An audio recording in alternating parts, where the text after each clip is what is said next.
أي إنسان أنت؟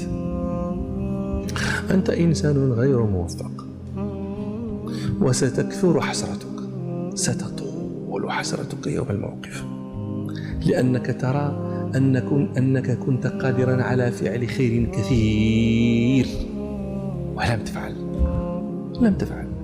الشيطان يعدكم الفقر ويأمركم بالفحشاء، يخوفك الفقر. إن أعطيت هذا فسيأتيك الثاني، وإن سمع الناس أنك تعطي فكيف تفعل بعد ذلك؟ هو الأفضل أن فافهم أن هذا الذي أغدق عليك الرزق، افهم أنه أكرمك لما جعل حاجة الناس إليك ولم يجعل حاجتك إلى الناس فتدفع بالأبواب. لا تأتي إلى الناس ما لو كنت مثل أولئك أنفت أن يؤتى إليك.